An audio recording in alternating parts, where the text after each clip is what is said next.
Muito bem. Uma pergunta que eu vou fazer para você. É simples assim.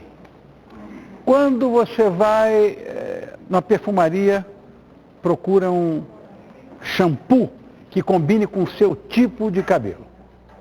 Quando você compra uma roupa, ela deve combinar com o seu estilo. Agora, existe, acredite se quiser, um queijo ideal para o seu tipo de pessoa. Sabia? É que nós vamos saber com o queijólogo, que é nosso parceiro aqui do programa, o Disney Cristione. Obrigado, Disney. Como é que você vai? Tá bom, meu velho? Tudo bem. Todo arrumado para uma sexta-feira, elegante claro, desse jeito? Para vir ao seu programa. Imagina. Bom, essa história me parece, no mínimo, inusitada. Como é que você vai descobrir qual é o tipo de queijo ideal para cada pessoa, você que só mexe com queijo? Na verdade, não existe um tipo de queijo ideal para cada tipo de pessoa, porque as pessoas têm percepções sensoriais diferentes. Conheço crianças, por exemplo, que gostam de queijos de sabor pregnante, sabores mais fortes.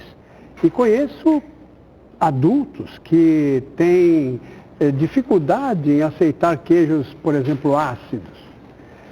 Certas pessoas têm dificuldades, por exemplo, com relação a certos sabores, né? Você sabe que nós temos percepção para 4 sabores, né? Os japoneses inventaram mais um, Eu que é o conhecia umami. 3. Pois é, não, 4. É o doce salgado, amargo e o doce? E o doce, isso mesmo. E tem o umami também, que é o glutamato de sódio, é o 5º sabor. E nós percebemos isso através das papilas linguais e da mucosa da boca. Mas os aromas, que constituem assim uma profusão muito grande de sensações, elas são percebidas pelo retronasal, pelas células olfativas. Então, essa história de que queijo é como perfume, ela de fato é verdadeira? Não, isso pode acontecer porque, por exemplo, você acaba tendo uma inclinação por determinados tipos de queijo, em função de suas características organoléticas. Ou seja, se você não gosta de queijo ácido, você vai evitar aqueles queijos que têm mais ácido, como é o caso da mussarela, como é o caso do cream cheese. Se você prefere queijos doces, você haverá de preferir queijos frutados, como é o caso do Emmental, Gruyère, o Steppe. Então, essas coisas existem, mas elas variam de pessoa para pessoa. Há pessoas que não percebem, por exemplo, o aftertaste amargo de certos queijos. E existe, de fato, nossa. Existe, realmente. Você é queijólogo, eu sou queijófilo. Eu também sou queijófilo. Eu adoro um queijinho, de repente. Então, os tipos de queijo, vamos repetir, são os doces, são os amargos, são os ácidos. Essa é uma classificação que nós estamos inventando agora no seu programa. Tá. Porque, na verdade, existem várias formas de classificar queijo, Rony. Por exemplo, você pode classificar queijo em função, por exemplo, da textura da massa, né? Então você tem queijos de massa macia, mole, tem os ralitídeos, queijos duros e assim por diante, os semiduros. Tem os queijos por temperatura de cocção, então você tem queijos de massa crua, massa cozida, semi-cozida. Então, existem várias classificações dos queijos.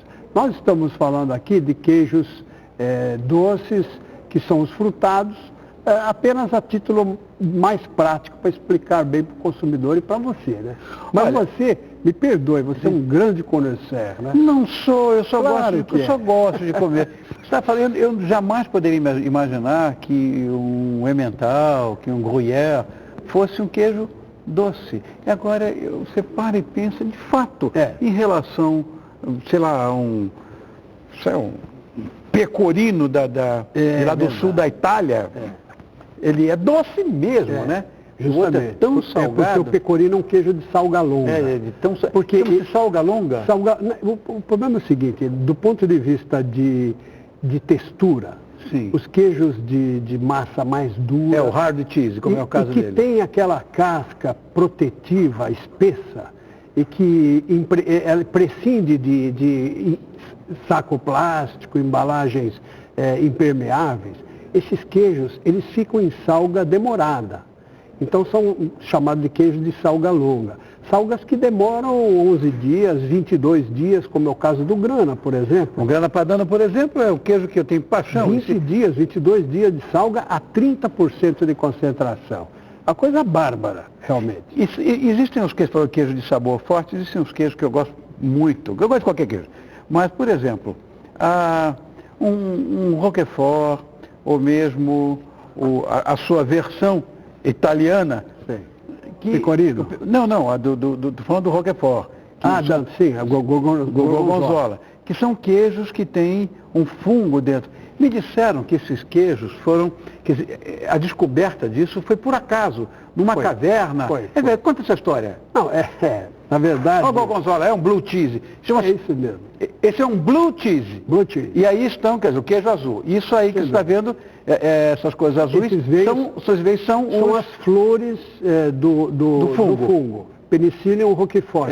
Penicillium. Chama-se Penicillium roquefort. Isso. Se é no gorgonzola, é numa massa de queijo feito com leite de vaca. Se é o roquefort, é porque foi utilizado leite de ovelha. Isso. E esse fungo é colocado quando o tanque recebe o leite, então é colocado mesmo junto com o coagulante.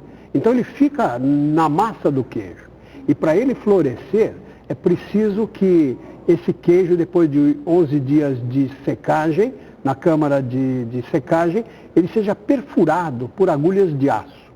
Que vão, justamente, existem queijos que são perfurados 37 vezes com agulhas de aço para constituir os dutos de aeração do fungo, que é aeróbico. Então ele precisa do oxigênio para florescer. Então você pega Mas é verdade que isso foi descoberto numa caverna? Sim, sim.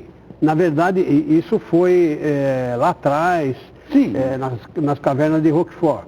E conta a história que alguém deixou um queijo depositado sobre uma pedra dentro de uma caverna. Essa e história que eu depois, ouvi. quando voltou para se alimentar do queijo, percebeu que ele estava coberto por um mofo azul esverdeado, Sim, na verdade. Esse é a tonalidade do fungo.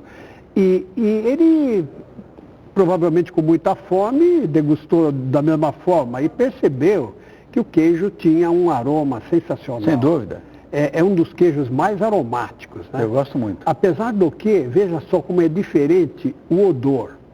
Quando você cheira um gorgonzola, ele não tem, às vezes, um cheiro agradável. Não, pelo contrário. Ele tem um cheiro de bolor, de mofo.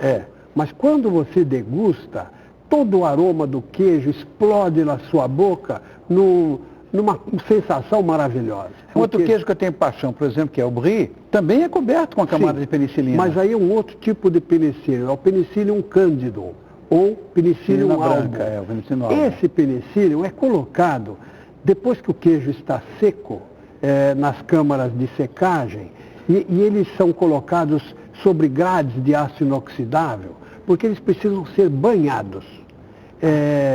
Depois desse período, é aspergido sobre ele uma névoa de Penicillium candidum. Então, aquele fungo, também desenvolvido em laboratório, ele é diluído em água e aí ele é aspergido sobre o queijo, que fica molhadinho. E depois, no 25º dia, aquele queijo está coberto de um mofo branco peludinho. Só que quando ele é acondicionado, ele é achatado e parece uma massinha branca. Isso, é o mesmo do camembert? Sim, é o mesmo fungo. Mesmo fungo. Mesmo fungo, Penicillium candidum. Nós temos que chegar um dia a armar. Carlos, vamos fazer um dia uma pauta aqui com o Disney, vai trazer um monte de queijo para a gente ficar olhando aqui. E para eu comer todos. Eu me comprometo. Para eu comer todos, que eu tenho paixão. Aliás, eu queria lhe pedir licença para trazer até o seu programa um disco de degustação de queijos do Existe? jeito... Sim. Em 2001, provavelmente esse ano, eu desenvolvi um sistema de degustação de queijos e tenho praticado esse troço no Brasil inteiro. Amanhã, por exemplo, eu estarei na Unesp, na Universidade de São José do Rio Preto, para apresentar essa degustação na 24ª semana de Engenharia de Alimentos. E eu vou tentar harmonizar isso com vinhos. Bom. Se bem que tem um detalhe, na degustação, Rony, a gente não utiliza vinho. Eu sei. Porque o vinho, depois da segunda gole, oblitera as papilas. Não, ninguém entende mais nada. Sem dúvida. Obrigado, viu, Disney? Foi um prazer muito grande. Olha, nosso parceiro Disney Criciúna, que está sempre com a gente aqui, hoje volta para falar de queijo e voltará outras vezes. Estamos sempre às ordens. Obrigado, querido. Eu que agradeço. Muito obrigado. Foi um prazer.